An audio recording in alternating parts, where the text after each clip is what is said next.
अस्सलामुअलैकुम फ्रेंड्स, मैं आपका host Ahmad Mukhtiyar. Welcome to my YouTube channel. Guys, हमने प्रीवियस जो है अपनी वीडियो में बात की थी फॉर लूप पर। आज जो है हम नेस्टेड फॉर लूप पर बात करेंगे।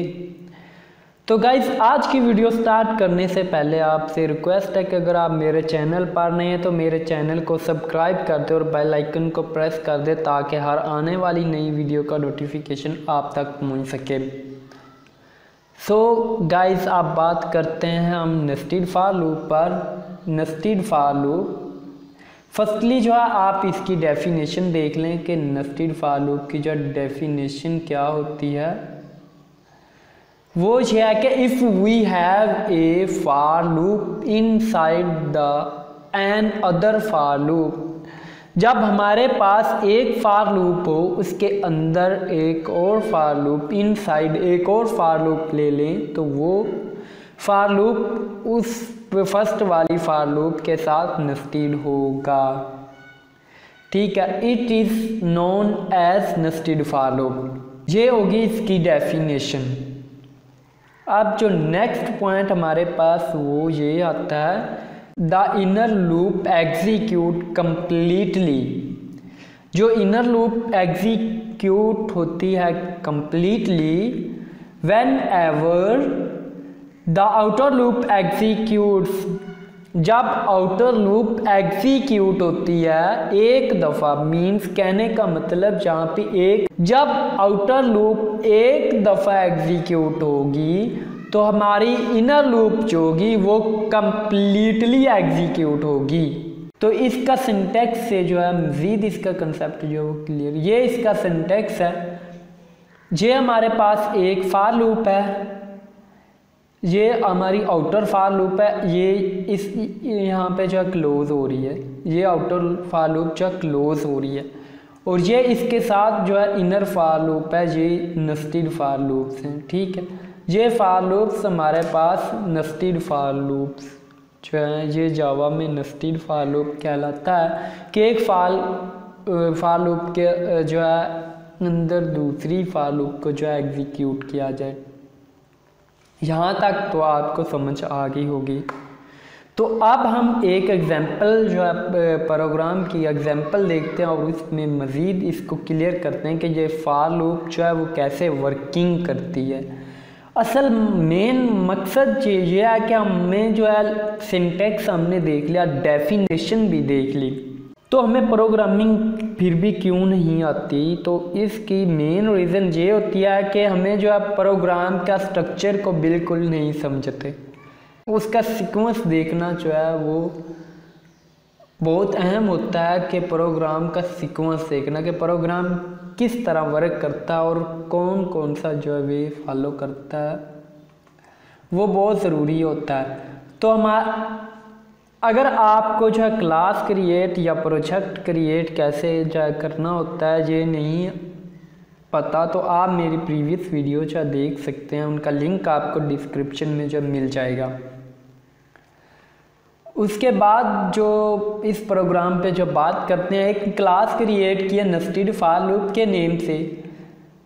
तो ये क्लास अब हमें इस प्रोग्राम को रन करते हैं तो हमारा कंपाइलर कहाँ से एग्जीक्यूट करना स्टार्ट करेगा। फर्स्टली जो है कंपाइलर इस मेन में जो है आएगा, इस यहाँ से जो है एंट्री करेगा, एंट्री करने के बाद वो इस फॉर लूप में आ जाएगा, इस फॉर लूप में आएगा और देन जो है फर्स्ट पे जो एक वेरिएबल वाई के नेम से क्रिएट करेगा मेमोरी में, और वाई के नेम से वेरिएबल क्रिएट करने के बाद उसे जो है 1 की वैल्यू जो है वो असाइन कर देगा, और मेमोरी में जिस स्पेस पे ये वाई वेरिएबल क्रिएट होगा वहाँ 1 वैल्यू जब वो स्टोर हो जाएगी।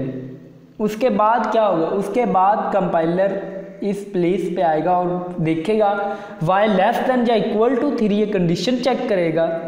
अगर y जो है 3 से लेस है तो कंडीशन ट्रू है तो वो नेक्स्ट आ जाएगा, अगर फॉल हुई तो वो एग्जिट कर जाएगा इस लूप से। ठीक है, y लेस देन 1, जो y जो है लेस देन 3 है तो कंडीशन ट्रू है तो वो इस फॉर लूप में आ जाएगा। इस फॉर लूप में जो जब कंपाइलर इस फॉर लूप में आएगा तो फर्स्टली जो y की तरह एक जो है वेरिएबल क्रिएट करेगा और इसकी कंडीशन चेक करेगा x, अगर x की वैल्यू हमारे पास 1 है तो x की कंडीशन चेक करेगा, x लेस देन 5 है तो हमारी ये स्टेटमेंट एग्जीक्यूट हो जाए। तो ये हमारी स्टेटमेंट एग्जीक्यूट हो जाए क्योंकि x लेस देन 1 है। जब x लेस देन 1 है तो हमारी ये स्टेटमेंट एग्जीक्यूट होगी। तो यहाँ y की वैल्यू 1 और x की वैल्यू भी हमारे पास 1 है, तो ये 1 जो है वो प्रिंट कर देगा।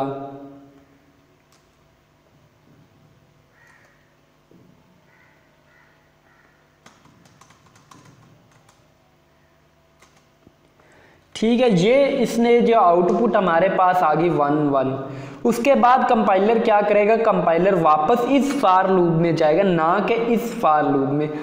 डेफिनेशन में भी हमने जो है देखा है कि इनर लूप एग्जीक्यूट कंप्लीटली। अब इनर लूप जो है वो एग्जीक्यूट होगी कंप्लीटली, देन जो है वो आउटर लूप में वापस हमारा कंपाइलर जो है वो जाएगा।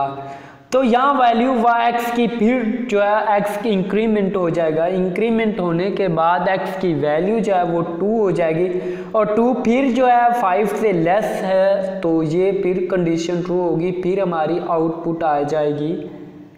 हमें आउटपुट जो शो होगी वो होगा 1 y की वैल्यू और x की वैल्यू जो हमारे पास 2 शो हो जाएगी।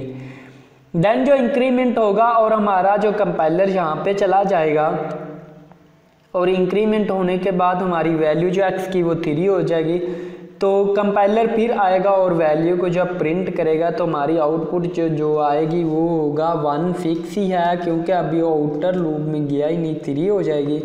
उसके बाद कंपाइलर जहाँ जाएगा इंक्रीमेंट होगा, वैल्यू हमारी x की जब 4 हो जाएगी, 4 फिर लेस देन 5 है तो ये फिर जी इस स्टेटमेंट को जब प्रिंट कर देगा, हमारी जो है आंसर जो हमारी आउटपुट जो आएगी वो 4 आ जाएगी। फिर कंपाइलर यहाँ से इधर जाएगा, हमारी वैल्यू जो वो 5 हो जाएगी। अब कंडीशन चेक करेगा 5 लेस देन या इक्वल टू जो है वो 5 क्या है, तो अब लेस तो नहीं है लेकिन इक्वल तो है, फिर कंडीशन ट्रू हो जाएगी। फिर इस लाइन को जो है स्टेटमेंट को एग्जीक्यूट करेगा और यहाँ पे जो प्रिंट कर देगा हमारी 1 वैसे आएगा और यहाँ पे जो है वो 5 को जब प्रिंट कर देगा अब फिर इंक्रीमेंट होगा तो x की वैल्यू यहाँ 6 हो जाएगी। 6 होने के बाद जब कंडीशन चेक होगी तो हमारा जो है वैल्यू x की ग्रेटर हो जाएगी और कंडीशन जो है फाल हो जाएगी क्योंकि हमें x की वैल्यू जो वो लेस रिक्वायर्ड थी, जबकि ये कंडीशन हमारी फुलफिल नहीं होगी, लूप एग्जिट हो जाएगी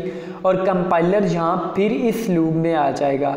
अब जो है यहाँ पे कंपाइलर आएगा, यहाँ पे अब जो है y की वैल्यू में 1 इंक्रीमेंट होगा। 1 इंक्रीमेंट होने के बाद y की वैल्यू 2 हो जाएगी, 2 तो देन जो क्या होगा, देन जो है कंडीशन चेक होगी तो हमारी वैल्यू 2 जो वो लेस देन 3 है। तो ये फिर से जो है हमारा इस तरह सीक्वेंस जो है चलता रहेगा। अब फिर जो है x की वैल्यू जो 1 से स्टार्ट होगी, अब x की वैल्यू जो है वो 1 हमारे पास होगी, 1 फिर से जो है वो 5 से लेस है तो हमारी जो है ये प्रिंट करता रहेगा, ये अनटिल जो है वो चलता रहेगा। फिर से इस तरह जो है वो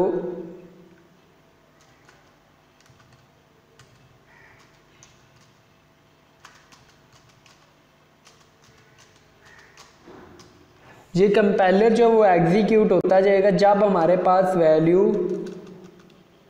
25 तक 25 के बाद हमारी जो है वैल्यू फिर हमारा कंपाइलर एग्जिट हो जाएगा यहाँ से, तो फिर इधर चला जाएगा। आप चेक करेगा कि हमारी y की वैल्यू में इंक्रीमेंट होगा, y की वैल्यू 3 हो जाएगी।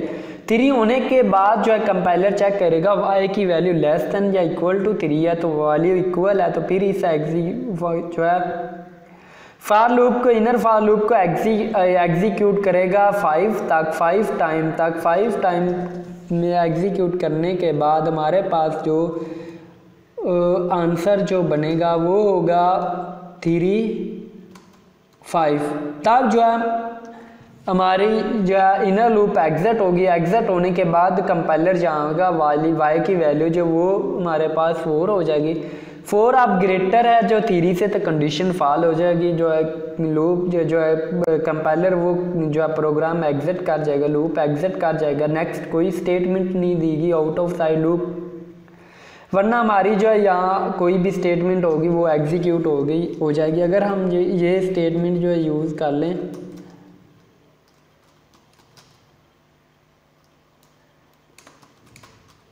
और इसमें जो है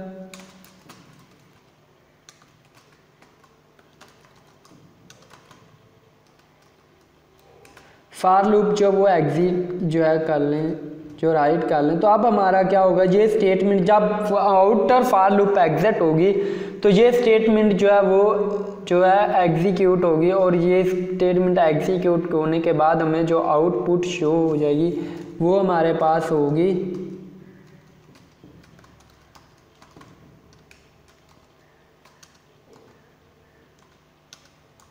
देन जो हमारा प्रोग्राम जो है यहाँ एंड हो जाएगा। नेक्स्ट जो है ये शेप्स आपको जो नज़र आ रही हैं पैरामाइड, इनकी शेप्स की जो जैसे ये शेप जो है जो नेस्टेड फॉर लूप को यूज़ करके बनाई गई हैं, ये शेप कैसे बनती हैं कोडिंग के थ्रू, इनकी जो है आपको कोडिंग मेरे इस ब्लॉग पे जो मिल जाएगी, इसका लिंक जो आपको डिस्क्रिप्शन में जो प्रोवाइड कर दूंगा।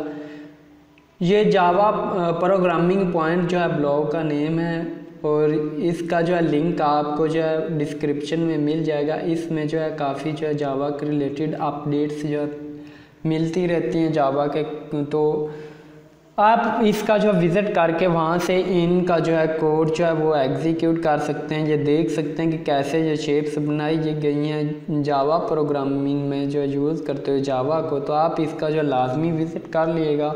और ये जो कोड है, ये जो टॉपिक है, ये भी आपको वहीं जो है ब्लॉग पे जो मिल जाएंगे। आज की वीडियो में बस इतना ही। अगर आपको मेरी वीडियो अच्छी लगी तो इसे लाइक शेयर करना मत भूलिएगा। अल्लाह हाफिज़।